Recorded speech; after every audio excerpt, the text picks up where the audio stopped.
Sorry. Good evening, ladies and gentlemen. Welcome to the August combined workshop and regular meeting of your Board of Trustees. To honor our nation's heroes and especially to honor the men and women in uniform who serve and protect our village, please rise and join us in the Pledge of Allegiance. I pledge allegiance to the flag of the United States of America and to the republic for which it stands, one nation, under God, indivisible, with liberty and justice for all. Thank you. Clerk Fitzgerald, may we have the roll call, please? Certainly, President Gallagher. Trustee Hansen? Here. Trustee Timmick? Here. Trustee Allen? Here. Trustee Rudolph? Absent. Trustee Silverman? Here. Trustee Tyrrell? On the way. On the way. Thank you. Having read the agenda, does any trustee have any additions or deletions to tonight's agenda? Hearing none, we'll move on to citizen comments. This is the time when we open up the floor to the public, but I see no public here. So we will move on to the presentation of the 2017 CAFR. Brian Lefevre from Sikich, thank you for coming to our meeting this evening, and we're looking forward to a fascinating report. Well, thank you very much. On behalf of Sikich, I'd like to thank the President and members of the board for inviting us to present some brief comments on the report resulting from the audit for the village's year ended December 31st, 2017. We did issue the Comprehensive Annual Financial Report, otherwise known as the CAFR, and that CAFR contains 3 sections: an introductory, a financial, and statistical section, and we went through a detailed review of the CAFR at the Finance Committee meeting last week. Just a few highlights within the introductory section on Roman numeral 8, and I know it'll be different in a PDF as you're flipping through the PDF, but at the bottom of the page you'll see a Roman numeral 8 is the award that the village received for its CAFR for the 2016 year. This is the award from the Government Finance Officers Association, the Certificate of Achievement for Excellence in Financial Reporting. And this is the highest level of reporting in the government industry, and the village has received this award for 23 consecutive years. So you should all be commended for that. Highlights of the financial section include on page 1 is on Sikich letterhead. This is where we've given our opinion on the financial statements. In order for us to give an opinion on the financial statements, we're required to follow 2 sets of standards. The auditing standards issued by the AICPA that tells us the procedures that we need to perform when we're conducting our audit, and then the financial reporting standards issued by GASB, which tells us what this document needs to look like, both in its form and its content. Once we follow those 2 sets of standards, we can then give an opinion. Pleased to present an unmodified opinion. And what that means is that the financial statements are presented fairly in accordance with generally accepted accounting principles, free of material misstatement, and this is the highest level of opinion that you can receive on your financial statements. The next document after the independent auditor's report is the management's discussion and analysis. It begins on page MD&A 1. It's inserted into the CAFR because the village prepares it, and it serves as the executive summary. It's the one place in the financial statements that you'll find, or in the CAFR that you'll find that where the village can give an explanation to the whys of the numbers. So it compares 2016 to 2017, talks about projects going on within the village. If you don't have a chance to read the whole CAFR, this is where I would encourage you to begin. Within the financial statements themselves, just a couple statements to highlight. This is more of as a reminder. The statement of net position, which is page 4 and 5, is a global view financial statement. The net position of both governmental activities and business type, or excuse me, the governmental activities net position is negative due to the fact that you're required to report your net pension liabilities for your police, fire, and IMRF, which total $15.8 million. So just by putting those liabilities on the statements, you're automatically ending up with a negative unrestricted net position. So I didn't want you to be alarmed at that because you are doing exactly what you're supposed to be doing, and I'll point you in the direction of where the pension information is as well.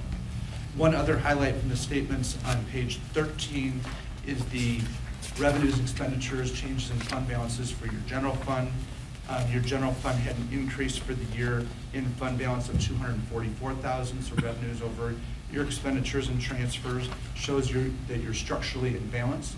You ended the year with a fund balance of $3.9 million, which is above your policy goal of keeping 30% reserves, if you will, Within your general fund, you're at 36%. So more good news there. The last piece of information I would bring to your attention is so you know where you can find information related to the health of your pension plans. Beginning on page 78. Page 78, 79, and 80 show the contributions the village made versus what the actuary recommended. For IMRF, you're funding based on percent of covered payroll, based on their the actuary from IMRF telling you what that contribution percentage would be. So each and every month you pay in exactly what's required. For police and fire, you have an independent actuary that makes a recommendation. You then levy a tax. And in any given year, that tax is going to be right around what the actuary recommends based on the collection rate with the county. So you'll see that you've done exactly what your actuaries have recommended that you do. Ultimately, then, the other side of the health of a pension plan then is, well, how's the pension fund doing? What are our assets versus what the actuarial liabilities are? Your IMRF plan is 86.3% funded, that you'll find on page 81. Your police pension plan is 54.9% funded, and your fire pension plan, you just have the one beneficiary, is 87.9% funded. So all those, a lot of statistics thrown at you, but you're doing exactly what you're supposed to be doing related to the funding of your pensions. In conclusion, the audit went very smoothly. We did receive all the information that we needed on a timely basis, and I'd be happy to answer any questions that you might have. Thank you. Before we go to questions, I just wanted to commend Director Turi once again for an outstanding report. You know, even a layman like me can read it with clarity and understanding, and that's not easy to do. And even though you've received the award from the GFOA consistently for 23 years, that does not take away from the significance of that award. The GFOA states that the goal of its certificate is to encourage and assist state and local governments to go beyond the minimum requirements of generally accepted accounting principles to prepare comprehensive annual financial reports that evidence the spirit of transparency and full disclosure. And this is exactly what you have done consistently for almost a quarter of a century.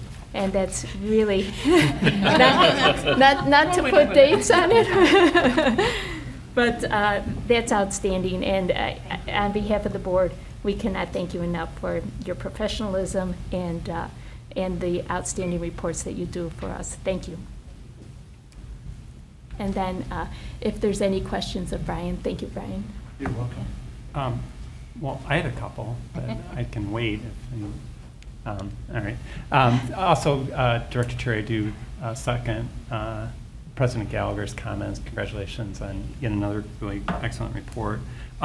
Hey, Brian, the 54.9% funding for the police pension you mentioned, how does that compare with other downstate pension plans? You know, I'm trying to recall the last figures out of the Department of Insurance, which governs both the police and fire pension plans, but I want to say that that's probably right around the average. It might be a little bit higher, but when we're still recovering from the 2008 of the world, when we didn't have such good marketplace, but the investments have rebounded quite a bit. But what you're seeing now is that every year mortality tables are coming out that the actuaries use that basically say that we're all living longer. That makes your liability go up too. So even though the investments have been going up at a good clip the last couple of years with good investment returns, liabilities have been going up as well due to essentially those mortality tables, which essentially get updated each and every year. Well, I think, was it last year we did a kind of a major update with the actuarial table, Right. so that was one of the things that changed it. And I apologize, I haven't read this, but as I was just sort of flipping through the pages, there was a comment in here on the fire department fund, and the rate of return for the last 3 years was 0. It's small money though, right? Very small money, they're invested in CDs, so the weighted average was pretty low. Okay. And last question for you, Brian. Have you heard of an equipment replacement fund? Do any of your clients use something like that? Yes, it's handled in a lot of different ways, but yes, there is such a thing where you can set aside dollars for future equipment replacement. And what would your thoughts be for a village like ours to have something like that? So the starting point would be that you need to develop essentially more than just a one-year budget cycle from a capital equipment. The starting point is to say, here's our needs over the next 5 to 10 years, and then coming up with a funding so that you don't have, I mean, the purpose behind doing that, and every village has kind of a different viewpoint on this, is that you even out your general fund cycle in terms of capital funding, because it becomes essentially a departmental funding over to this fund that's going to then be making those purchases in future years. So that each and every year, every department set aside a certain amount of money that would go into this fund to fund those, to fund that 5 to 10 year schedule. Because I feel like we're kind of doing that a little bit with the water fund. Is that, Grace, is that sort of a fair analogy? We really have not been, we don't use that method of funding in the past. We're trying to get to that point now so that we're not caught by surprise in year 10 if we haven't planned for it, but we're slowly trying to build up to that point. Okay, and that's not something you guys audit per se, like our budget, because you're focused more on our historical accuracy of our financials and stuff like Correct. that. The role of the auditor is to audit what actually already happened. Okay, and I guess my last question, sorry I lied. My last question on the debt. I'm sure this is all prescribed how it is, but I get sometimes confused when I look at it because there's all these different types of debt, general obligation, revenue bonds, and stuff like that. Do you ever see like that changing where it's going to be more kind of comprehensive how people look at it, and combining in with sort of the pension obligation and stuff like that, like kind of our total exposure as opposed to sort of segregating out in pieces? It'll probably remain segregated because if you think about it, when you issue a general obligation debt, that's a fixed debt instrument, no different than a mortgage on your house. There's certain repayment terms. A pension liability can go up and down based on the changes in the actuary statement. It's not a fixed liability. It's going to regularly change each and every year. Now, what some communities have done is they've converted the pension liability into a fixed liability, and they issue pension bonds to pay off the pension debt, and that works for one day. The next day, the liability is back there because everyone works another day. So those liabilities actually, most of the government community would say, no, don't convert a non-fixed liability into a fixed liability. So I doubt we're ever going to see. We do see on the government-wide statements where we aggregate all those liabilities, including the pension liabilities, but in terms of the no disclosures, those are always going to stay separate. Okay, thank you very much. Great questions. Anybody else? Thanks, Brian. You're very welcome. Thank you very much. You're welcome. Okay, we'll move on to the consideration of agenda items for the workshop portion of our combined meeting. First committee, Public Works and Water, Trustee Allen. Thank you, President Gallagher. First order of business, capital projects. I believe you guys have on your desk. Yeah.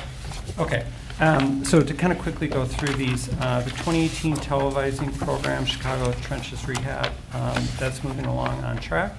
2018 roadway program, we've talked a lot about the two major projects are Lawn Avenue near the post office in Johnson. We did increase the scope a little bit on Lawn to sort of include some beautification with the sidewalks. And on Johnson, we did increase the scope a little bit relative to the Foxford development, although some of that will be reimbursed.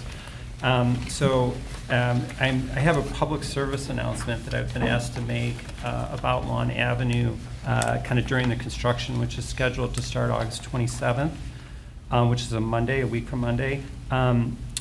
It has to do with access during the construction, during the day, and then during the work day, and then outside of working hours. So essentially, during working hours, basically Lawn Avenue will be shut down for vehicle traffic.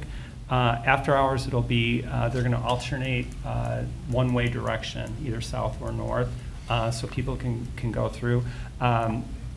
Casey and his team have communicated frequently with the businesses about delivery, behind the hardware store for trucks to have access.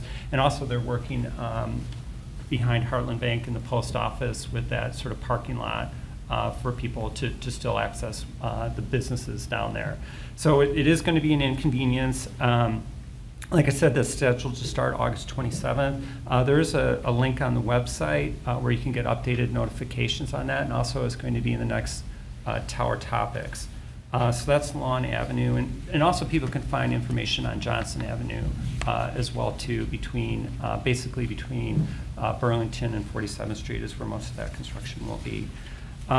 Ridgewood Oaks Basin, that has been approved by the Homeowners Association and the engineering has commenced.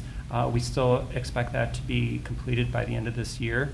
So that will help reduce a lot of the flooding that occurs downstream from that Ridgewood Oaks development.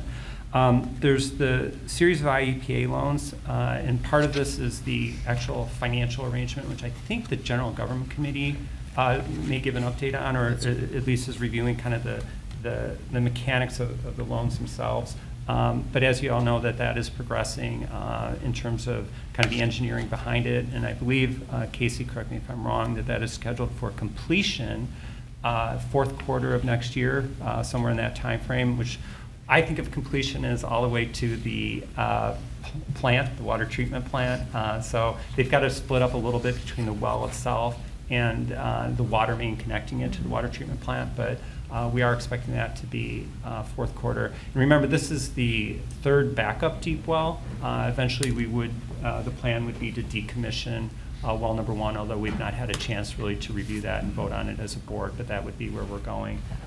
So in those cases when we have to do maintenance on our wells, that would be backup service for the wells, and would create that problem or reduce that problem we've had with well number 1 when we've had to use that on a temporary basis and the high content of minerals in well number 1.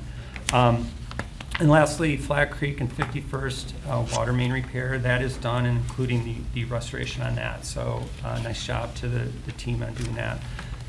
Also wanted to go over, so that was capital projects. If anyone had any questions on those, feel free to interrupt.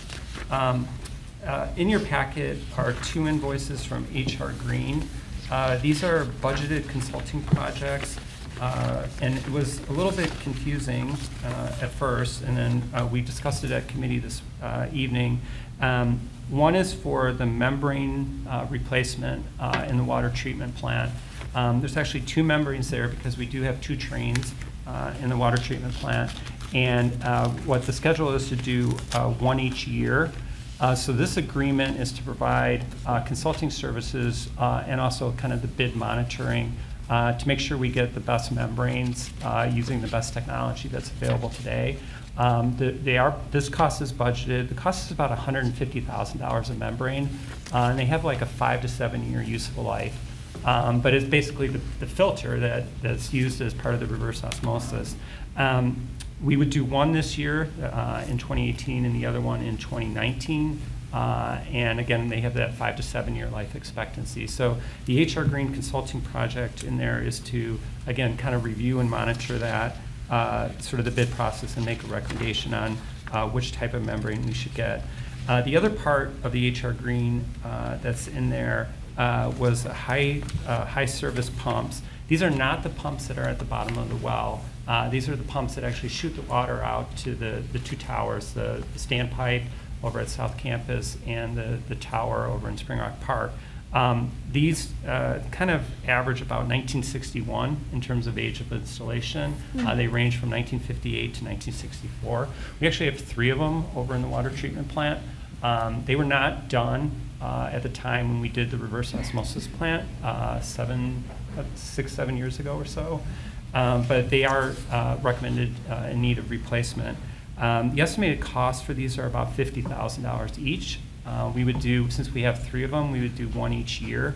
Again, the consulting is similar. It's sort of reviewing and making sure, recommending which vendor to use, doing a competitive bidding process, and then help monitoring the bids and help us make a recommendation. These costs would, both of these costs would really be just incurred this year, and then in subsequent repurchases, we could utilize that information and stick with that vendor, so we'd have consistent equipment throughout. So we discussed that at committee and recommended approval for that later this evening. Are there any questions on either that or the So the consultant, that will cover the 2- and 3-year replacement cycles. It's not, we're not going to go back every year. Correct. Okay. And one was 20,000 and one was 14,000, I think. So Yep. the total aggregate for the two consulting is 35, if I recall. And it was in the budget. And you're right, yes, absolutely. It Okay. was considered a one-time cost to help us get the expertise and recommendation to make sure we make a good decision on those pieces of equipment, and partly because they're very long-lasting. So I think that seemed okay. Mhm. So with that, that concludes my report, President Gallagher. Thank you. Thank you, Trustee Allen. Moving on to Properties and Recreation, Trustee Hansen. Thank you, President Gallagher. My report tonight is really just informational more than anything. The Western Springs Taxi Coupon Program that was established in the year 2000 for the purpose of helping our senior citizens meet their transportation needs has declined. The use of it has declined lately, but this program allowed seniors to purchase $50 worth of taxi coupons for $25. And the local taxi companies would provide rides to the seniors and they would turn in a coupon. But the times have changed, and the demand for these coupons, as I said, has declined, and taxi services are vanishing. 2 of the local taxi companies are no longer in business, and the majority of the rides were to the airports, which was not the original intention necessarily of providing, discounted coupons to senior citizens. So Mick Cagney, who is the senior coordinator, presented some ideas to the Recreation Commission, and at their meeting in August 6th, they discussed disbanding the program, and they've decided that they will, I believe, Director Alden, tell me, the coupons will still be sold in 2018, or they stop selling them? No, we'll sell them through 2018 and then honor them through 2019. Right, and then they can be used through 2019. And they will notify the seniors of this by their senior email list and in the Tower Topics and the Recreation Department brochure. And the Properties and Recreation Committee met on August 7th, and we approved these recommendations. So that's really just an FYI to let people know who have those coupons that they only have 15 months to use them. Okay, the next item is the Firehouse HVAC bid. On August 2nd, they opened bids for the air conditioning units that are on the top of the firehouse. All 3 of them are approximately 25 years old. We received 6 bids, the lowest bid coming from MG Mechanical Contracting with a bid price of $38,950. The village had budgeted $65,000 for this project, so it's kind of nice that it came in lower. Right. The architect working with the village reviewed the references and recommends going with MG Mechanical Contracting. So the committee also will make that recommendation that we vote on that at the next, I don't think we're voting on that tonight, are we? Was it on the omnibus? I didn't see it. I think it is. No? Is it on? Anybody know? Okay, yes, so with that, we've discussed it, and as I say, the architect did recommend that we go with MG Mechanical Contracting. So, and then the other is also just an FYI, we are working with 845 Design Group on specifications to replace or refurbish the front door at the water tower. The Historical Society had requested that we review using a double door design at the water tower. However, using that would not meet ADA standards because the door opening would not be wide enough. It would have to have a middle piece. So we are recommending, staff rather, is recommending, and the committee went along with that, that the replacement door match a single style design as is currently on the water tower. So, but no work has started on that other than the design group is coming up with the specifications. And that is it. That concludes my report. Thank you. Thanks. Trustee Hansen, thank you very much. Moving on to Finance Committee, standing in for Trustee Rudolph, Trustee Timick. Yes, thank you, President Gallagher. Thank A couple you. items to cover this evening. First off is a call for a bowling meeting. So we have some items to cover relative to timber trails. The detail has not been sent out to the board as of yet. There's some revisions being done, but Director Turi has said that that will be out in advance of the workshop meeting on the 10th of September. And so have a chance to review it and then take action with a bowling meeting that evening. Any questions on that one? Nope. Okay. Moving along then, we have a number of budget amendments and transfers to discuss or go over. The first one is coming from the Recreation Department. They are asking for approval on a $110,000 amendment and a $30,000 transfer to cover some roofing projects that are going on. The detail is in the packet. The Finance Committee did review this last week, so unless there's any other questions, seems pretty straightforward. Okay. Number 2 is from the Municipal Services Department, and they are asking for a $70,000 transfer, and this is related to the well number 5 project, and it's to cover some engineering services. Again, reviewed by the Finance Committee and suggested that we should take action on this. Okay. And then the last one is from the village staff, and it's related to the Business District Fund and a request to move $4,000 to basically cover the watering costs related to the commuter lot at the 800 North building across the street. So basically, the situation here is that the agreement when the lot was first put in place was that the village would pay for the watering of the grass and the bushes and so forth around the lot. Up until now, the building owner has been paying that. So that's been identified as an issue, and so we want to set aside funds so we'll have adequate funding for next time. That was easy for me to say. But that's the idea there, so it's $4,000. Okay. Okay, so that also was reviewed by the Finance Committee, and the recommendation was we go ahead and approve that. Okay. Then just a couple other housekeeping items.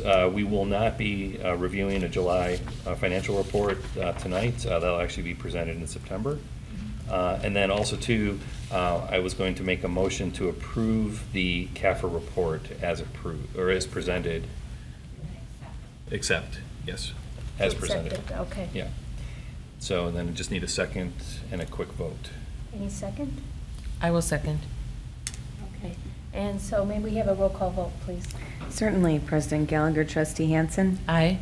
Trustee Timick, Aye. Trustee Allen, Aye. Trustee Zimmerman, Aye. Trustee Tyrrell. Aye. Thank you. Could you remind me the 70,000 transfer for the road construction? Or was that That was Yes. as well. the well number 5? Yes, sorry. it's engineering services related to the well number 5 project. But it was not budgeted, or No. what? Casey, do you No, want- so this is, if you remember, the decision to move forward with well number 5 didn't take place till after the budget cycle last year. So we didn't have anything budgeted for any general engineering for the design of well number 5. Once it was decided on in January, we needed to find funds for it, and that's what this is for. And then the 70,000 will get us through the end of the year of the engineering? Yeah, that's the intention. And is that gross before IEPA loan, or is this No. not loan eligible? No, this is loan eligible, so. So we could potentially get reimbursed later for this, but it'll come in a different section of the budget? And a different fiscal year as well. Yes. In a yeah, different, might be different year. 2019. Got it, okay, thank you. Okay. If there are no other questions, that concludes the finance report. Thank you, Trustee Timick. Moving on to Public Health and Safety Committee, Trustee Zimmerman. Thank you, President Gallagher. Colleagues, there are a couple of items that are advanced for tonight's meeting that emanate out of the Public Health and Safety Committee. The first one is a proposed ordinance amending the village code relative to electronic cigarettes and alternative nicotine products to allow for the regulation for the use, sale, and purchase of electronic cigarettes and alternative nicotine products to conform with the new products that are now available and require this these limitations. The backup information and the proposed ordinance is included in your packet. The second item is an ordinance requesting to declare surplus property from the Department of Fire and Emergency Medical Services.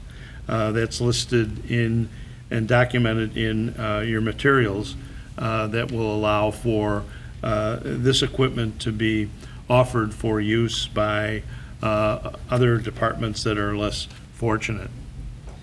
The last item is a reminder to all of us through a message that comes from Police Chief Buds regarding this special time of year where the school safety message is necessary for us all to recommit ourselves to the attention to school safety. The members of the police department will be available and present for an entire week at the beginning of the school year. That's already started for a couple of schools in our area. A lot of this has to do with reminding motorists to reduce their speed and to become vigilant in and around school districts. And I noticed that all of the crosswalks have been prepared and have been refreshed, and a particular item is the necessary to allow for any pedestrians that are in the crosswalk to have the right of way. So this message is on the website, and it's important for us to take note of this at this time. That's all the items that we have from the Public Health and Safety Committee. Thank you, Trustee Sifferman. Yes, I think this week is the week that our kids go back to school, from grade school through high school, so that's a very timely reminder for our drivers to exercise caution. So thank you very much for that, Chief and Trustee Sifferman. Moving on to the General Government Committee, again, Trustee Timmick.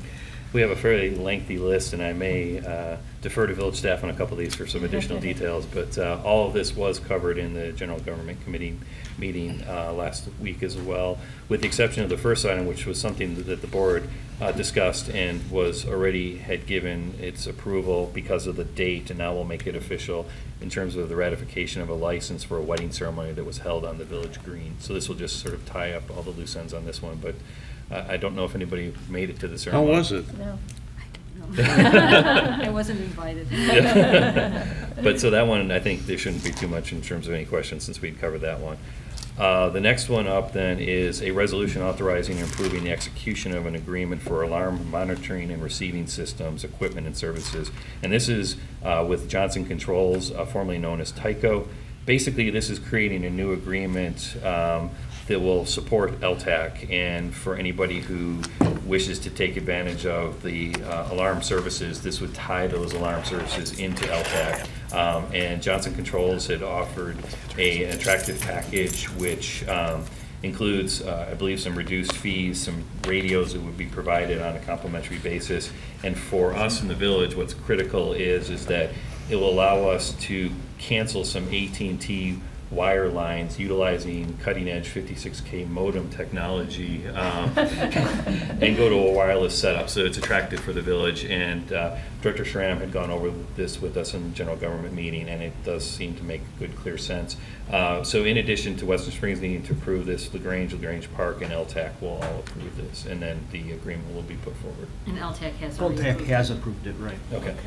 And Trustee Timmick, was there something about, like, is this mandatory for businesses or is this optional for their fire service protection? Yeah, it's mandatory from the perspective of this is the tie-in into LTAC. People who choose to have their alarm service go into LTAC can utilize a different third party, but then that third party has to channel through Johnson Controls. So right now, one of the members, LaGrange Park, has exclusivity regarding Johnson Controls municipally, but Western Springs does not, and after signing or approving this agreement, it still will not. Western Springs will have an open market for each business.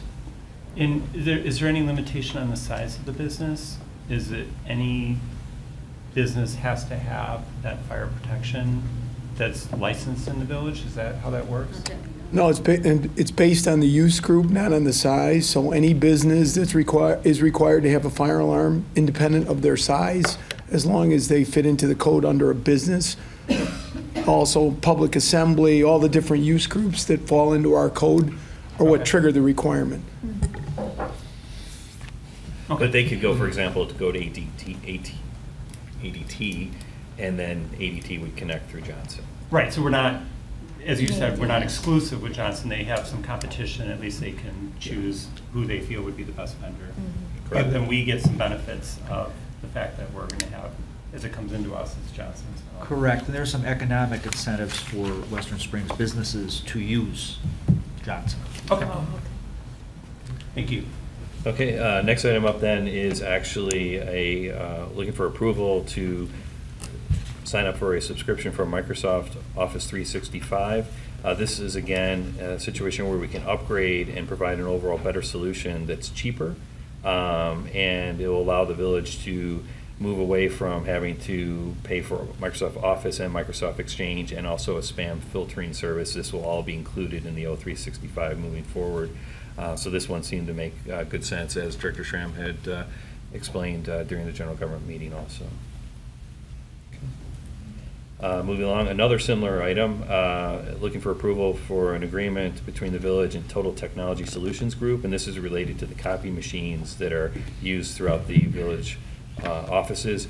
So with this one, we're actually currently paying an overage every month because of the number of copies we're running through the machines. With this new agreement, we'll actually have a lower monthly cost, and as part of the new agreement, they will actually come in and upgrade the machines that we have as well too. So there's a pretty significant savings available to the village by moving forward with this agreement. Okay. Okay. Next one up after that is a resolution approving and authorizing the execution of a cost-sharing intergovernmental agreement. I won't read the whole thing there, but basically to explain, this is what Attorney Drusik had explained to us, I think, in the July meeting, where basically it's an aggregation of up to 15 towns and villages that are coming together to take advantage of a grant that's being offered by the WCMC. The idea here is that we will hire an engineering consultant to develop a transportation plan with an estimated cost of about $100,000, $80,000 of which would be covered by the grant, and then the villages that join in this effort would split the remaining $20,000. And because the WCMC cannot take the lead on this initiative themselves, we volunteered Western Springs to be on point for the effort. And the idea is that this transportation plan will give the villages and towns that participate a better standing when it comes to being considered for grants and additional funding, because we will show that we've got some planning and some ideas already put together, and the report itself will be tailored to the towns that participate as well as a broader overall plan. So it seems to make good sense also. Okay. Thank you. Sure. And next up is the need for the village to identify someone who can be the representative to execute loan documents issued by the Illinois EPA. We did something similar to this back in January for a certain set of loans, and so what we're looking to do here tonight is, again, authorize President Gallagher to be that person. So just a repeat of past action, but for a different set of loans. And sorry to interrupt, but Casey, on these 5 loans, are we pretty set in terms of the use for the funds and the timing and the schedule? I know we've had some discussion and we've moved around a little bit on that, but is it locked down now, do you guys feel? Yeah, after the switch, after moving well number 5 up in the queue, it stayed significantly solid since then. We haven't changed anything, so we don't see any changes in that occurring unless directed by the board. Oh, from a finance perspective, the administration of having 5 separate loans, does that cause any issues or concerns on? No, they're pretty separate. We'll be okay with that. We'll actually end up probably having more than that. These are just the first 5 that have loan numbers assigned to them. That's why you'll see the next item is approving these first 5, but they'll continue to. Well, does it work so that like they kind of feather in as the projects get going, so we don't start incurring interest until we actually really start utilizing the funds? Like, are they kind of scheduled You start with the incurring timing? interest when the project is closed out. So if it takes 6 months to do one particular project, the loan interest starts at 6 months and 1 day. So we don't, if the project takes 9 months, we don't get penalized for that extra 3 months. But we get the funds up front No, these are spent and then reimbursed. spent and reimbursed. Okay, got it. Thank you. Okay, and then the last item is tied to those same 5 loans, and that's just an ordinance approving and authorizing the execution of these 5 loans. And as I mentioned, there will probably be a few follow-ons as the other loans are set up and numbers are assigned. Okay. And that concludes my report. Thank you, Trustee Timick. Any other questions for Trustee Timick? Okay, moving on to Planning and Zoning. Trustee Terrell. Yes, we had a meeting a few weeks back, and the item on the agenda is the parking study update. If you remember earlier this year, the board was provided with a copy of the draft downtown parking study for review. The draft study included creative concepts not only for addressing the parking problems and issues, but a program for wayfinding signs. The wayfinding program will help provide directions to parking and destinations such as the theater, announcement signs for local events, and generally build on the aesthetic design that was started with the tower stair reconstruction and continued with the east platform. In the spring, an open house was held to present the preliminary recommendations from the study and the wayfinding concepts. Director Scott conducted interviews with business and property owners to solicit feedback. It was generally positive comments about the parking issues and also an appreciation for the wayfinding program. Director Scott will circulate the draft study within the next week, and then it will be presented to the board during the September workshop meeting. That would conclude my report. Thank you. Any questions of Trustee Terrell? Okay. If not, we'll move on to other business. I just have a few appointments for the Board of Zoning Appeals. An opening has come up, and I'd like to appoint Mike Vespa as a new member of the Board of Zoning Appeals for a 5-year term to expire in August 2023, and reappoint Patrick Turner as chair of the Board of Zoning Appeals, also for a 5-year term, but to expire in June of 2022. If there's no objections, we'll do that later this evening. All right, thank you. And then we'll move on to the consideration of an action and action on agenda items. The Illinois state statutes allow a municipality to collectively vote on a group of ordinances, resolutions, and other motions, such as awards of contract, appointments, etc. This is known as an omnibus vote. All the items contained on the omnibus vote list have been previously discussed by the President and Board of Trustees on at least one occasion, and often on several occasions. By placing them on the omnibus vote list, a single vote may be taken to approve them. A trustee may remove any item from the list and have it discussed and voted on separately prior to the omnibus vote. Is there any such request this evening? I'm glad I got through that. It's contagious, apparently. I know. I know. Trustee Timick, back to you. Thank you, President Gallagher. I move that the following ordinances as contained on the meeting agenda for August 20th, 2018 be adopted and/or approved under an omnibus vote. Agenda item number 8, approval of minutes of the meeting of July 23rd, 2018 as read.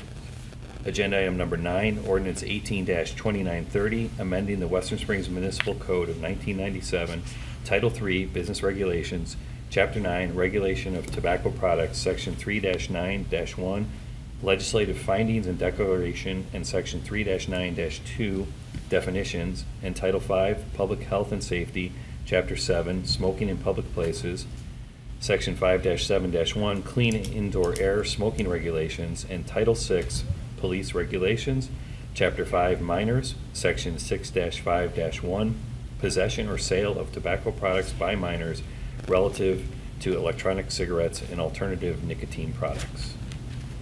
Agenda item number 10, ordinance 18-2931, authorizing the disposal of surplus personal property owned by the Village of Western Springs, Department of Fire and EMS, miscellaneous fire equipment, 15 Motorola HT1000 portable radios, 13 vehicle chargers, and 6 desk chargers. Agenda item number 11, ordinance 18-2932, approving and authorizing the execution of 5 loan agreements to be entered into with the Illinois Environmental Protection Agency relative to IEPA loan project L number 175495, number L175496, number L175565, number L175566, and L175567 from the State Water Revolving Fund, SRF, for the completion of certain waterworks system projects for the Village of Western Springs. Agenda item number 12, resolution 18-2446, approving a budget amendment and transfers over $10,000 to the fiscal year 2018 operating budget in the general water and recreation funds. Agenda item number 13, resolution 18-2447, authorizing and approving the execution of an agreement for alarm monitoring and receiving system equipment and services, Johnson Controls Security Solutions LLC, formerly known as Tyco Integrated Security LLC. Agenda item number 14, Resolution 18-2448, approving and authorizing the execution of a cost-sharing intergovernmental agreement for participation in the 2019 statewide planning and research program, SPRP, of the Illinois Department of Transportation, IDOT, with the Village of Western Springs to serve as lead agency for purposes of applying for an IDOT grant to pay a consulting engineer to prepare a regional comprehensive transportation infrastructure plan and administering a request for qualifications process for the selection of said consulting engineer. Agenda item number 15, Resolution 18-2449, appointing and authorizing a village representative to execute loan documents issued by the Illinois Environmental Protection Agency State Revolving Fund, SRF, for the construction of certain new public water supply facilities and the construction of certain improvements to existing public water supply facilities as part of EPA loan project L175565, IEPA loan project L175566, and IEPA loan project L175567.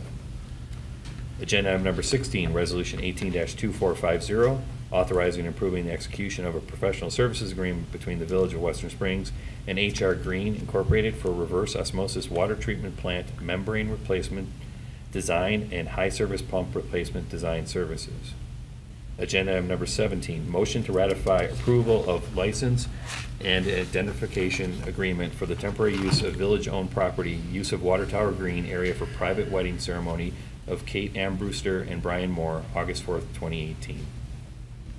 Agenda item number 18, motion to authorize and approve an agreement for Microsoft Office 365 subscription service through CDWG Government Enterprise Agreement for various G3 and G1 subscriptions in the amount of $16,670.25. Agenda item number 19, motion to authorize and approve a 5-year contract extension between the Village of Western Springs and Total Technology Solutions Group, TTSG, of St. Charles, Illinois, in the monthly amount of $3,850. Agenda item number 20, motion to award a bid to lowest qualified responsible bidder, MG Mechanical Contracting, Inc. of Woodstock, Illinois, for installation of the firehouse headquarters HVAC equipment in the amount of $38,950. Project 2018 Firehouse HVAC project. Agenda item number 21, motion to approve the appointment of Mike Vespa as member of the Board of Zoning Appeals for a 5-year term to expire in August 2023, and the reappointment of Patrick Turner as chair of the Board of Zoning Appeals for a 5-year term to expire in June 2022. Thank you. Is there a second to the motion? I'd second it. Any discussion? I had just one question, and you did a beautiful job. I have to compliment on that. I didn't see the minutes for the 23rd, and so I don't know if they were somewhere else or. Oh, they were omitted. So can we pull that from the Yes. omnibus? Is that still okay? Absolutely. Okay. Thank So, you. yeah. So that's so noted, and we'll pull those. Correct, and trustee Tymek can just indicate that you're modifying your motion to eliminate the minutes, approval of the minutes. Okay, I will make a motion to modify my, To pull. modify my motion to You pull. do not the- have to read it all again.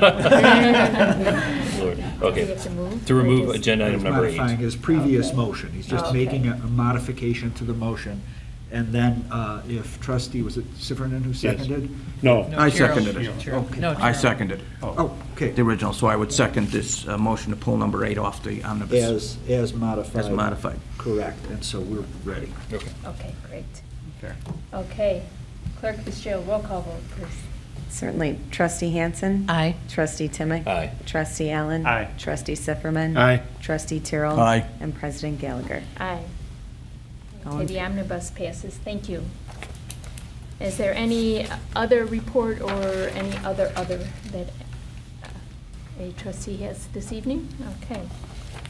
Then moving on, Trustee Timmick, I believe you said there would be no monthly financial report? That's correct. We'll circle back in September. Okay, thank you. I just have a couple of dates that I'd like to remind our residents about.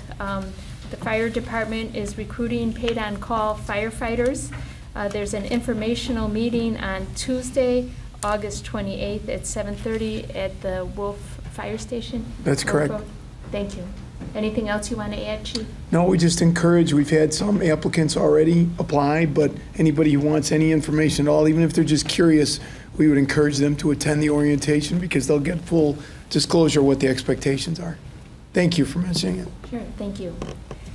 Also, I'd like to remind our residents that we have a refuse and recycling survey online through the end of August, so through August 31st. Please take the time to take this survey. It only takes a minute or two, but we would like resident feedback on your concerns or your opinions on our refuse and recycling operation. Thank you. Also, this Wednesday from 10 to 12, Chief Buds will be having a chat with the chief at the Thomas Ford Library. This is an opportunity to come and have an informal conversation with the chief regarding anything related to law enforcement services. I will be there as well as Trustee Sifferman, so we won't have any kind of meeting, but the 3 people from staff and the board, I think, is a good thing. So anything else you'd like to add, Chief? Even if you don't come to see me, come for the coffee and donuts that are going to be there. Donuts. Then we'll get the whole board. I look forward, this is our first one we've done. I look forward to a great turnout and having some good conversation with our residents and businesses. All are welcome. Great. So looking forward to it. Thank you. Well, thank you, and thanks for doing that. I'm hoping it'll be well attended. And one comment, Chief, thank you for the traffic notice on Wolf Road about residents locking our car doors. That's always a good reminder for us, so thank you for having that posted out there. Thank you. President Gallagher, can I go back to the garbage survey? Sure. Will it deal with some of the issues that have been raised to me, and I think we've discussed with the continuation of the blue bags and whether or not we bring out the size of the carts, possibly moving garbage carts? It deals with the size of the carts. As far as the blue bags go, Elaine, I think, do you, or move to the carts? A container, Maintain. yeah. So there'll be 2 containers, one for refuse and one for recycles? Right, if that's the direction we go in. Okay, from the... I think we kind of entertained that idea once we learned that the blue bags themselves are not recyclable. So that kind of pushed us to look for other more environmentally friendly options. Anything else you want to add? I don't know, Elaine or Ingrid? No, No. other than paper is an option too. If someone can't log in to do it, they can come into the village. Oh. Paper survey. That's a very good point. So if you do not have online access, please come into the village. There will be paper copies of the survey that you can complete right there. And when would these be due by? August 31st. Okay, and our timetable for implementing what the suggestions might be? Well, our contract ends at the end of this year, I believe, with our current provider, so it would be at that point. Okay, thank you. And speaking of surveys, Casey, the water service survey with the copper, how far are we along on that? Or are we doing a pretty good job of getting those in? We're doing a pretty good job. We've kind of revamped it a bit and sent down some more email blasts, so it's still available online to fill out. For anyone who we have not received a survey from, we've also started doing mailings as well to try to get those answers. So look in your mail or online. Thank you. Thank you. Thanks for that reminder, too. Yeah. Okay, that concludes my report. Moving on to Village Manager Veltney. Thank you, President Gallagher. I do have one thing tonight. And as many of you may be aware, there is significant road construction in the village of Hinsdale that has closed many of the streets. This includes 47th Street going west into Hinsdale. In addition to the bridge work, there is no access to County Line Road or Hinsdale Hospital from the route. It could be 6 or 8 more weeks or so. I would like to thank one of our residents, Mr. Stack, who alerted us to this, and I'd like to also thank Chief Penny for working with the village of Hinsdale, which resulted in additional signage and directional signs to make sure that people are aware that there's no access to the hospital. People are used to just going down 47th Street, so we are very concerned about that. So there is a big sign there now that we all say, states there's no access. Okay. Right. So ultimately, they can get access with this new routing, right? Or They would have to go back to Wolf Road and then go to 55th Street or the Okay. other way too. or Ogden? Yes. Okay. Thank you. Thank you, Chief. You're welcome. Okay. Standing in for Village Attorney Jerusik, Lance. Yes, Lance Molina is my name, and I'm here for Mike, and I have no formal report. I only wanted to say it's good to see all the familiar faces that I know and to meet some new ones, so thank you for having me. Absolutely. Thank you for standing in. You've done an outstanding job. Okay. In that case, I'll entertain a motion to adjourn. I'll make a motion to adjourn. And I'll second. All in favor? Aye. Opposed? All right, So- ladies and gentlemen, we stand adjourned. Thank you very much. You guys been to the hot dogs? Thank you. We went past it yesterday, but it didn't stop.